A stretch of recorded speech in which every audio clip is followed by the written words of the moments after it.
Welcome to this course series video in MS Dynamics Nav 2013 R2. I will explain how to create a new partner organization, how to edit on existing partner organization, and how to change or edit and add new target on partner organization.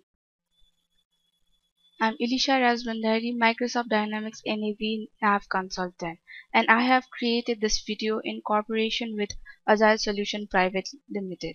At this end of this video, you'll be able to create a new PO and learn how to edit on existing PO.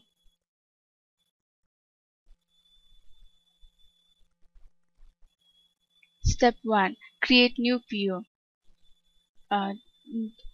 नयाँ PO बनाउनको लागि चाहिँ हामीले partner organisation भनेर यहाँ सर्चमा partner organisation भनेर यताबाट गए पनि हुन्छ अथवा तपाईको यता लेफ्ट साइडमा पार्टनर अर्गनाइजेसनमा यता डाइरेक्टली क्लिक गरेर गए पनि हुन्छ। नयाँ PO बनाउनको लागि हामीले यता न्यू बटन छ त्यता क्लिक गर्छौं। न्यू गर्दा यहाँ कोडबाट यता एन्टर थिचेर अटोमेटिक यता नम्बर सिरिज आउँछ। अनि हामीले यता यो पार्टनर अर्गनाइजेसनको जे नाम लेख्ने हो त्यता नाम लेखिदिने। एक्जाम्पलको लागि अहिले म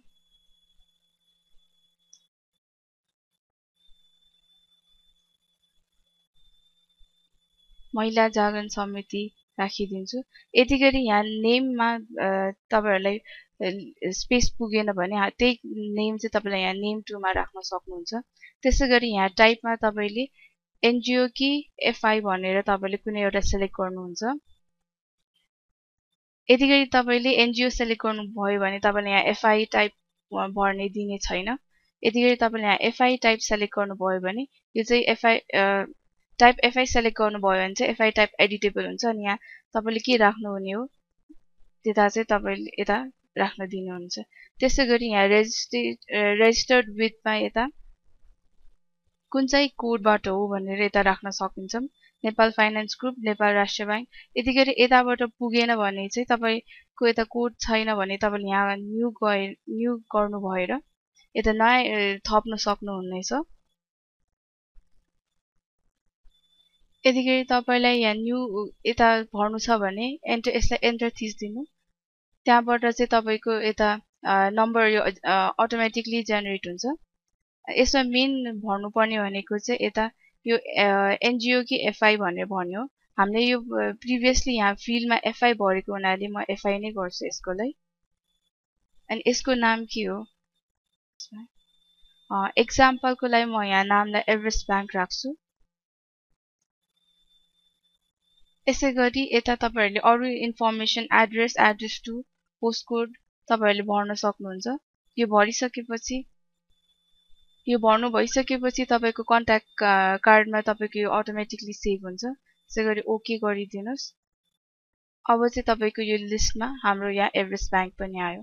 यतिगरी यता कोड अहिलेको लागि एभरेस्ट बैंक सेलेक्ट गर्दिए मैले।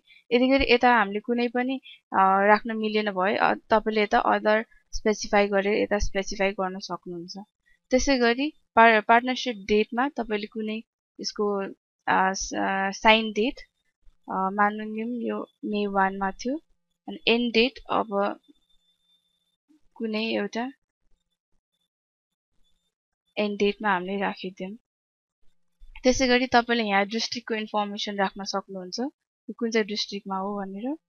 त्यसैगरी यताको postal address, telephone, email address यिनीहरु सबै इन्फर्मेसनहरु तपाईले फिल गर्न सक्नुहुन्छ। जनरल ट्याबमा तपाईले यहाँ सबै भ्याट नम्बरसम्म सबै इन्फर्मेसन फिल गर्नु भएपछि तपाईले यो बटनबाट यसलाई कोल्याप्स गर्न सक्नुहुन्छ।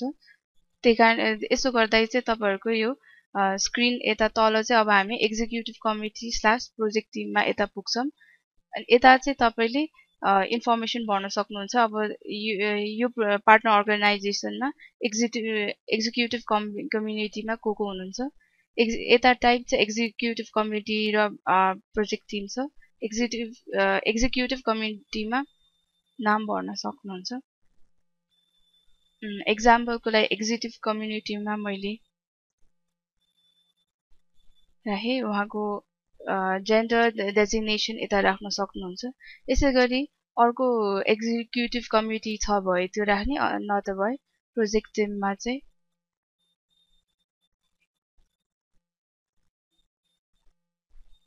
यसै गरी सबै प्रोजेक्ट टिमहरूको पनि हामीले यता इन्फर्मेसनहरू फिल गर्न सक्छौँ यति गरी यो पार्टनर अर्गनाइजेसन एउटा भन्दा बढी डिस्ट्रिक्टमा काम गर्छ भने हामीले यता पार्टनर डिस्ट्रिक्ट भन्ने छ यता चाहिँ गएर हामीले अर्को डिस्ट्रिक्टमा पनि काम गर्छ भने हामीले यता गएर थप दिन सक्छौँ यति गरी एउटै डिस्ट्रिक्टमा मात्र हो भने यो माथिको यता भएको डिस्ट्रिक्टले नै यसलाई मद्दत गर्छ एउटा पार्टनर अर्गनाइजेसनले एउटा भन्दा बढी प्रोजेक्टमा काम गर्ने हुन सक्छ त्यसको लागि चाहिँ हामीले यता एक्सन बटनमा प्रोजेक्ट लिस्ट भन्ने छ त्यता जान्छौँ त्यता यदि गरी मल्टिपल छ या राख्नु पर्यो भने हामी यसमा न्यू गर्छौँ त्यसले गर्दा एउटा कार्ड खोल्छ त्यसको चाहिँ हामी एउटा कोड राख्दिन्छौँ